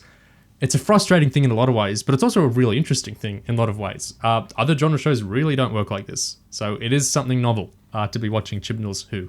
It just makes me wonder, like, what kind of legacy is it going to have? Like, I mean, that uniqueness may certainly make people continue to be interested in it, but in terms of people watching it to enjoy it, like, I don't know. What I think's going to happen, I could very well be wrong. I'm wrong with predictions all the time. I think it's going to have its adherents, of which there are many. There are people who get heaps out of this era, absolutely genuinely enjoy it. Awesome. You know, they're going to continue to enjoy it. They'll continue to rewatch the Blu-rays or whatever. That's great. I think the other sizable contingent, or the other sizable vocal contingent, is going to be the people like us. Like, I know Oliver on his blog, I think he describes it as like there's the endless fascination with stuff that doesn't quite work. There are some people, like some of us, who are very tickled by this kind of thing. Like, I'm going to keep thinking about Chibnall Who years after it's done, just because I find it so weird and interesting how it doesn't quite work. Or it works so differently than to other shows. So I think there's going to be people who like it a lot, and there's going to be people who don't like watching it so much, but found not liking it interesting, that are going to keep talking about it in some sense. I don't think you're going to get the mass of people who just regularly engaged with it, like we still get with the other 10 series. I think, there's almost a sense of, will it be useful and valuable in the sense of other writers and showrunners and so on can kind of draw lessons from it in a sort of, this sounds a bit harsh, but as a sort of manual of how not to do stuff. It's really hard to put a positive spin on Russell coming back. I mean, I love that he's coming back as a viewer. It looks absolutely terrible, doesn't it? It's for the show to have gone to another showrunner and then a third showrunner and then go back to the first guy. The optics of it. I think sometimes when we all get the fan brain and we're in the Doctor Who circles and we kind of convince each other, this is normal, Russell's coming back, it's going to be great. It isn't normal. It's really weird for this to happen. It kind of reminds me of when Dan Harmon got fired and then rehired on Community. This never happens. Incredibly strange thing to happen. And Community fans recognize that it's strange and they still talk about how bizarre it is that happened. It's really weird to rehire the guy who left the show and to... much more so than Moffat, didn't seem to want to return to it in any capacity. He always seemed very happy with it being done. Well, no. All I was going to say was just a comparison of RTD and Moffat. That was interesting because Moffat spent all the time since saying, "Oh yes, I still think of ideas," and RTD was saying, no. "Well, I don't think of them at all." So yeah, he, as you say, he seemed a lot more done with it. Not in a bad way, but sort of drawn a line under it and moved on. So of course, everything's still talked about. I mean, there's stuff from 2003 to 2005, Series 1 and pre-production on Series 1 that still isn't quite clarified yet, so many years later.